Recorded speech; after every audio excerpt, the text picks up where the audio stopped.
تو آج ہم بات کرنے والے ہیں اسلامی تاریخ کی ان بنیاد رکھنے والی ہستیوں کی جنہیں ہم صحابہ کرام رضی اللہ کے نام سے جانتے ہیں۔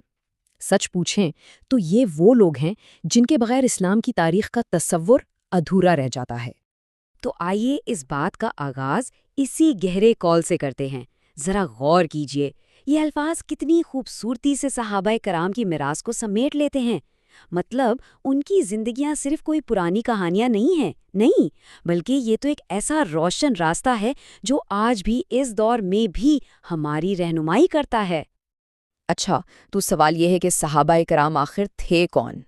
بالکل سادہ لفظوں میں سمجھیں تو یہ وہ خوش نصیب لوگ تھے جنہیں نبی اکرم صلی اللہ علیہ وآلہ وسلم کو اپنی آنکھوں سے دیکھنے، ان پر ایمان لانے اور پھر مسلمان کی حالت میں ہی اس دنیا سے جانے کا شرف حاصل ہوا۔ اور یہ کوئی معمولی بات نہیں تھی، یہ وہ سیدھا ڈائریکٹ تعلق تھا جس نے انہیں تاریخ میں ایک ایسا مقام دے دیا جو کسی اور کو نہیں مل سکتا۔ تو پھر آخر ایسی کیا بات تھی جس نے انہیں اتنا خاص بنا دیا؟ اس کا جواب ان کے کردار میں چھپا ہے۔ آئیے ذرا دیکھتے ہیں کہ ان کے کردار میں وہ کیا مثالی باتیں تھیں۔ ان کی ساری خوبیوں کی جڑ، ان کا مرکز صرف اور صرف ایک جذبہ تھا۔ وہ جذبہ تھا اللہ اور اس کے رسول صلی اللہ علیہ وسلم سے بے مثال محبت کا۔ یہی وہ محبت تھی جو ان کے ہر کام میں، ہر فیصلے میں اور ہر قربانی کے پیچھے اصل طاقت بن کر کھڑی تھی۔ اچھا، تو اس محبت کا جو پہلا عملی ثبوت ملتا ہے نا، وہ تھا تقویٰ۔ اب تقویٰ کا مطلب صرف اللہ سے ڈرنا نہیں ہے، بلکہ یہ ہر لمحہ، ہر پل یہ احساس ہے کہ اللہ دیکھ رہا ہے۔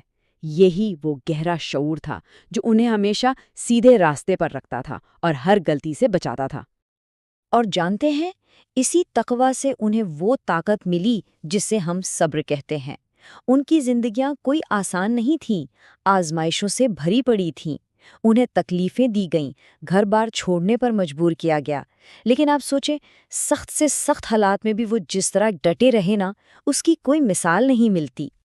اور پھر آتی ہے ایک اور حیران کر دینے والی خوبی، ایثار۔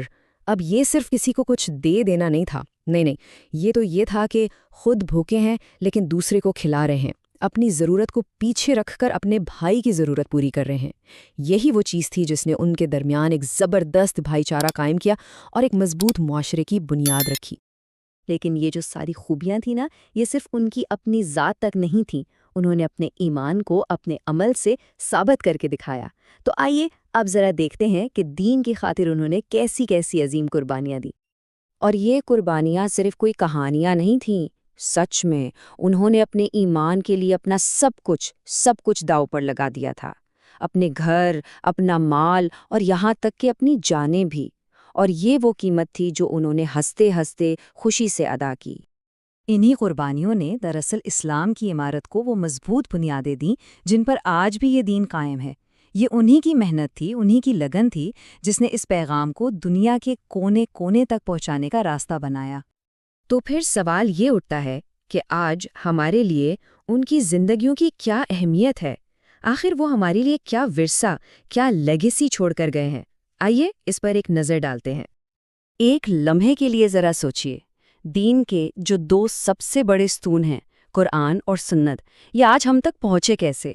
یہ صرف اور صرف صحابہ کرام رضی اللہ تعالیٰ کی وجہ سے ممکن ہوا۔ وہی تو تھے اس قیمتی امانت کے پہلے محافظ۔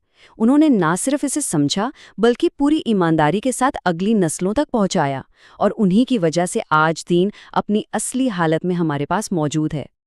تو ان کی اسی بے مثال خدمت کی وجہ سے امت پر ایک ذمہ داری بھی آتی ہے۔ وہ ذمہ داری یہ ہے کہ ان کے احسان کو ہمیشہ یاد رکھا جائے، ان کی عظمت کو دل سے مانا جائے اور ان کا پورا احترام کیا جائے۔ ان کی زندگیاں ہمارے لیے ایک پریکٹیکل مثال ہیں، ایک رول ماڈل ہیں، اور ان کے نقش قدم پر چلنے کی کوشش کرنا ہی ان کی میراث کا اصل حق ادا کرنا ہے۔ اور یہ ساری بات چیت ہمیں ایک آخری اور شاید سب سے اہم سوال پر لا کر کھڑا کر دیتی ہے۔ وہ سوال یہ ہے کہ آج کے اس ماڈرن دور میں جہاں چیلنجز بالکل الگ ہیں، ان عظیم ہستیوں کے نقش قدم پر چلنے کا اصل مطلب کیا ہے؟ ہم اپنی زندگیوں میں ان کی مثال کو کیسے اپنا سکتے ہیں؟ یہ وہ سوال ہے جس پر سوچنا اور غور کرنا ان کی میراث کو صحیح معنوں میں سمجھنے کے لیے بے حد ضروری ہے۔